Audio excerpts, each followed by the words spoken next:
सुरासुरमणुसिन्धुवन्दितं धूदिघायिकम् अमलं पणिमामि वर्धमानं तित्थं धम्मस्य कत्तानं। नमो अरिहन्ताणं नमो सिद्धाणं नमो आयर्याणं नमो वज्रायाणं नमो लोये सवसाहुणं। जय बोलो देवादिदेव खजानाथ श्री आदिनाथ भगवान की। जय बोलो वर्तमान शासन नायक महावीर भगवान की। जय बोलो 1008 श्री देवपुरी पारशनाथ भगवान की। जय बोलो परम पूज्य मुनिकुंज आचार्य श्री आदि सागर जी महाराज की। जय बोलो तीर्थ भक्त शिरोमणि आचार्य श्री महावीर कीर्ति जी महाराज की। वात्सल्य रत्नाकर आचार्य श्री विमल सागर जी महाराज की। जय बोलो परम पूज्य तपस्वी सम्राट युग श्रेष्ठ महातपो मार्तंड आचार्य भगवान सन्मति सागर जी गुरुदेव की। जय बोलो परम पूज्य चतुर्थ भट्टाधीश भिक्षण ज्ञान उपयोगी समन्वयी शास्त्र समता के सुमेरु आचार्य भगवान सुनील सागर जी गुरुदेव की। नमोस्तु।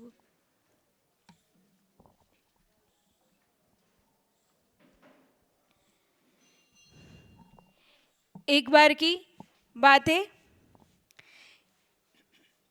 एक व्यक्ति को सपना आता है कि उसकी मृत्यु हो गई और उसको यमराज ले गया।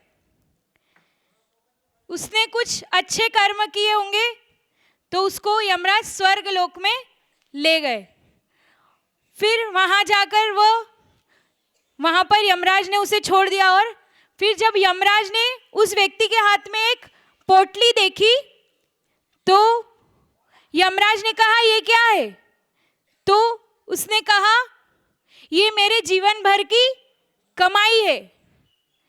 तो यमराज ने उसे एक नंबर बताया, ये नंबर से ये लॉकर खुलेगा और आप इसमें ये रख दो।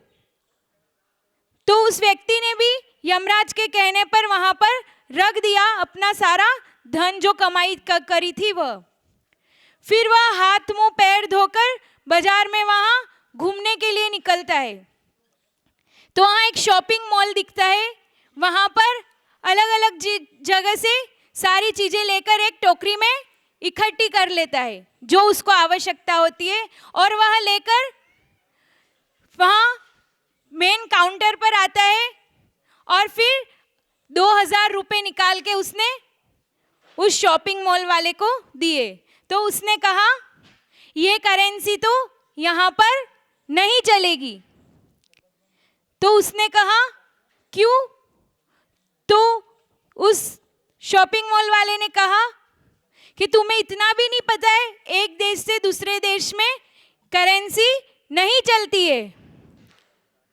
तो वह बाहर आया और इतना फूट फूट कर रोने लगा कि अगर ये करेंसी नहीं चलती है तो मेरे जीवन भर की कमाई सब व्यर्थ चली गई। न मैंने दिन देखा, न रात देखा, न भाई बहन बच्चे कुछ भी नहीं देखा, न मैंने धर्म किया, बस सिर्फ पूरे टाइम मैंने कमाने में जीवन व्यतीत कर दिया। फिर उसने पूछा यहाँ पर कौन सी करेंसी चलेगी? तो उसने कहा जो अच्छे कर्म करते हैं, दान पूजा भक्ति गुरुओं की सेवा करते हैं, वह करेंसी, अच्छे कर्म करोगे वह करेंसी यहाँ पर चलेगी। इतने में उसकी आंख खुल जाती है।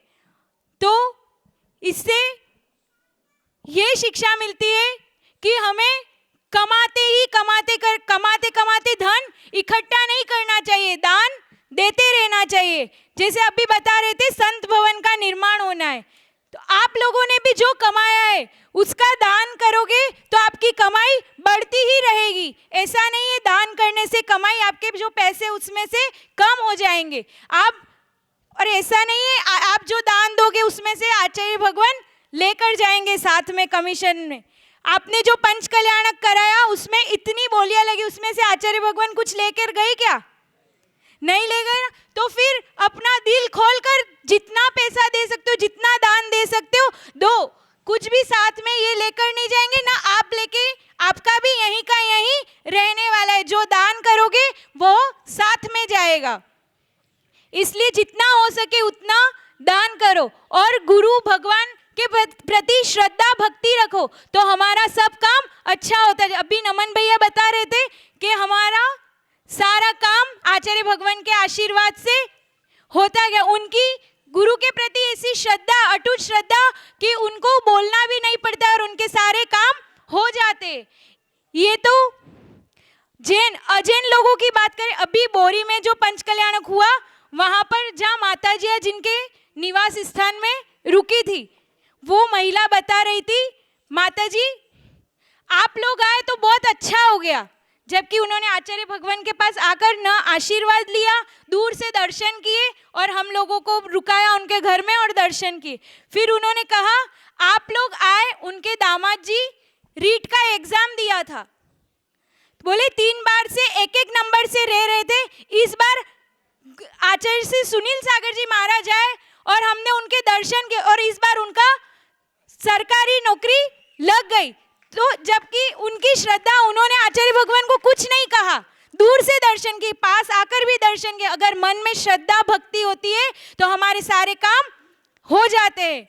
और बोरी में कितना तूफान आया फिर भी निर्विघ्न पंच कल्याणक प्रतिष्ठा महोत्सव संपन्न हुआ। ये गुरु के तप का प्रभाव है। बहुत जगह प्रोग्राम हो रहे थे, वहां पर पांडाल पूरे उड़ गए, एलईडी गिर गई और कितना नुकसान हुआ, लेकिन बोरी में एक रत्ती भर का भी नुकसान नहीं। ये किसका आशीर्वाद था? आचार्य भगवान सुनील सागर जी गुरुदेव का। इसलिए गुरु भगवान के प्रति श्रद्धा भक्ति रखते हैं तो हमारे सारे काम निर्विघ्न संपन्न होते। हमें इधर उधर कहीं भटकने की जरूरत नहीं पड़ती है।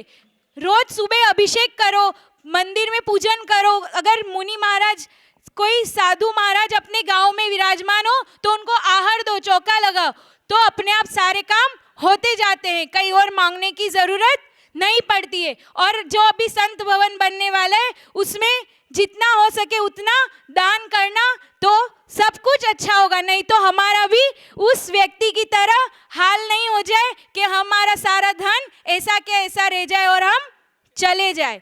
जितना दान करके पुण्य कमा लेंगे उतना साथ जाने वाला है। इन्हीं मंगल भावनाओं के साथ जय बोलो परम पूज्य आचार्य भगवान सुनील सागर जी गुरुदेव की जय।